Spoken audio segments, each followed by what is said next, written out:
and our guest now is Marcin Bużański from Collegium Civitas, a Director of Peace and Strategy now. So thank you so much for joining us and welcome to TVP World. Good morning, glad to be here. Good morning. So now, first and foremost, what do you think was high on the agenda? Because we do know that now Admiral Bauer was mentioning, of course, strengthening NATO eastern flank. It has been reiterated time and again for past few years since now the full-scale invasion of Russia on Ukraine. But what do we have more on the table?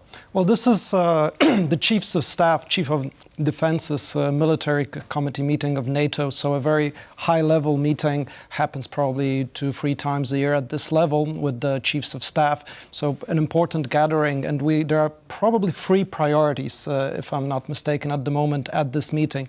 The first one is to look at NATO's transformation process, that is adapting NATO's defense forces to the current, let's say, challenges of technological warfare, to the adaptation of defense industries to support NATO forces, and this is the first priority.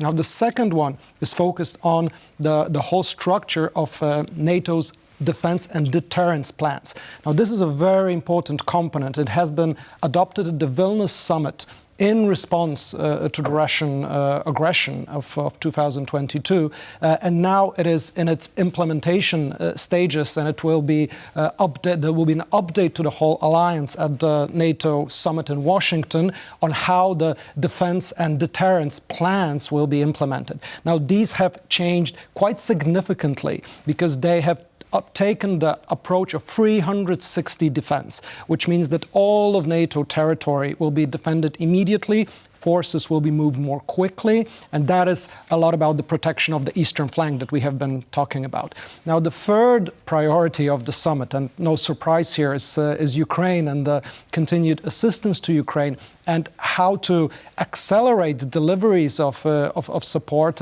which is crucial at this moment because we're very clear about the very difficult situation on the Eastern Front. So these would be the 3 areas that the Joint Chiefs will be discussing at the Military Committee Summit.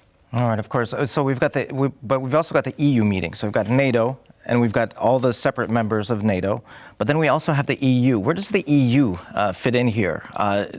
There's a lot of talk that the EU should take more responsibility from the separate EU states. Right. Is there a discussion on that as well? Of course, it's an important component of the discussion, though. Let's be clear, these are 2 separate meetings. So the EU Military Committee meeting was held yesterday, and it was also at the same rank, meaning the chiefs of staff of the defense forces of the army. So heads of armies of EU member states. And this was a meeting held yesterday.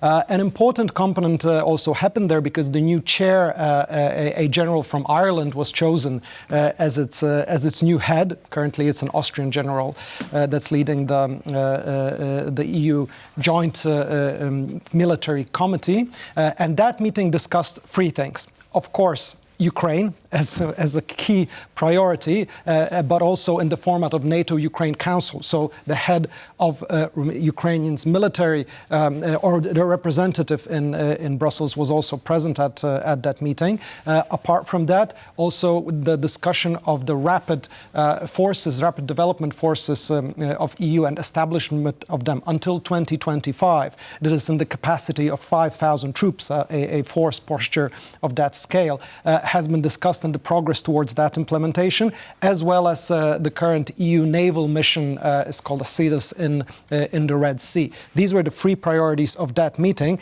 Now, there is a bridge here, obviously, to the meeting happening today in the format of NATO, which concerns clearly Ukraine, and that is obviously an operation that is practically a joint one. But an important discussion is about those rapid deployment forces of the EU, because the big question is, well, should we be focusing on developing those forces now when we have NATO structures already in place and we need to really act swiftly and quickly? So isn't that a better choice rather than establishing new structures? This is what a lot of countries are asking, and this is one of important questions being raised about those EU rapid development forces. On the other hand, there's a political objective of coming closer for EU defenses. So it makes a lot of sense in the format of EU strategy, called the EU Strategic Compass, to develop those forces, and even more so today, when the EU is pushing so much for joint collaboration in the defense sector, very much needed for our defense, something Prime Minister Tusk has been underlying on many, many occasions, as have many other EU leaders, such as President Macron. But what is important here to note is that these things are not fully contradictory, but of course, there are different political priorities in different capitals, and these need to be smoothened out in this process. So I would say, if we were to take a middle ground here, it makes a lot of sense politically to push forward to integrating on the EU side this area. On the other hand, it makes a lot of sense to, in terms of implementation and logistics, work through NATO channels and possibly make that EU Rapid Defence Force part of a NATO operational structure, which would make a lot of operational sense, especially if we think about quick deployment of forces if we need to defend our borders, or if we'll need to support Ukraine directly if that kind of situation arises, and at the same time, let's say, keep everybody happy in the EU in terms of the military political sovereignty, let's say, outside of NATO. But that might be a mammoth task, especially as you mentioned that there are differing, let's say, political priorities within the EU, and on the other hand, and on the other side, really, we have Russia that usually responds well only to power and those who are able to grab power. And on the other hand, we have the EU that is mainly discussing.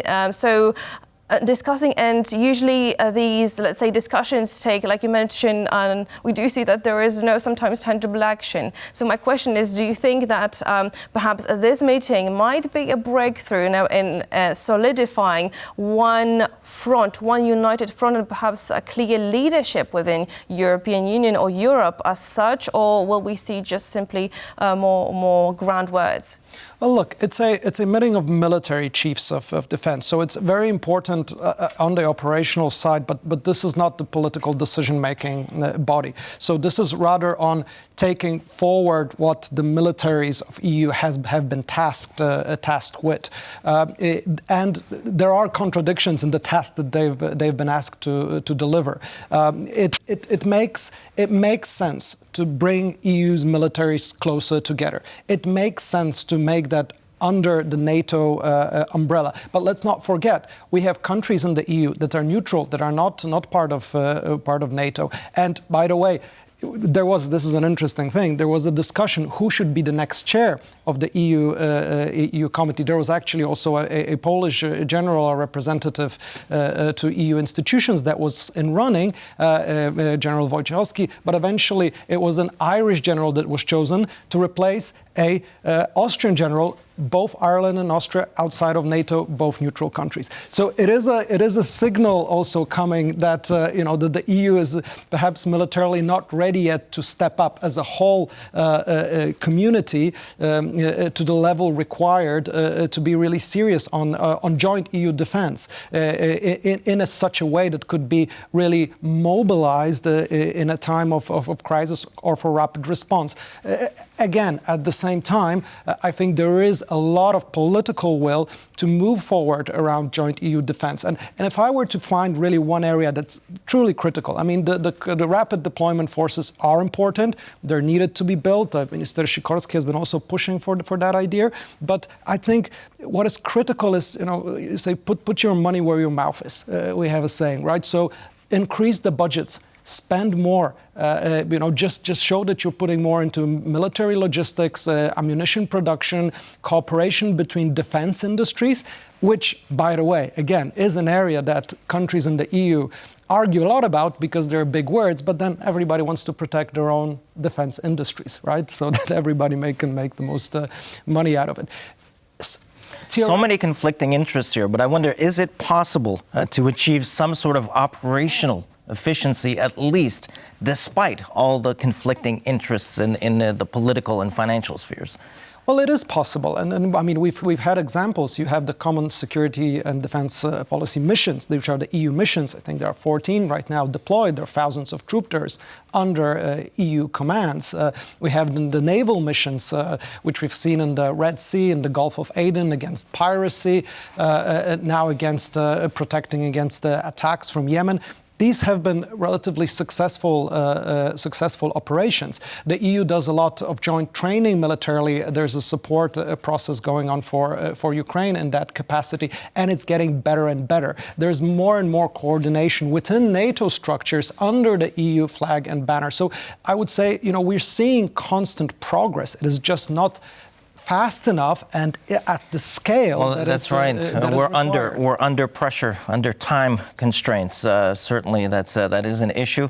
But it is possible, you'd say, that there, with a sort of more horizontal hierarchy, that operational efficiency is sort of possible. Well, again, it takes time to develop those. I think we're in a good trajectory, and there's more political will that's on the table. I think the biggest hurdles haven't been overcome yet, but I think that bottom line is that we are at a pre-war footing, let's say. So here, we need to be really looking at what are some of the priorities, and here I think we should come closer with the build EU capabilities, but integrate them as closely as possible with NATO capabilities. And please remember about one more thing. We have elections upcoming in the US. There's a possibility that Donald Trump will return. That's if we right. think about that possibility, it makes double or triple sense for the EU to be prepared, and that means also bringing up its military capabilities. But again, there is one thing, and only one, that can be done quickest, and which would be most important to convince both Donald Trump and ourselves that we can work together. Let's just reach, defense spending at the declared NATO level for EU members. If only that is That's right. At least let's start with the funding. Sir, pleasure speaking with you. Thanks so much for joining us. It's a pleasure to join you. Thank you very much. That was Marcin Bużański from Collegium Civitas from the Center of Diplomacy.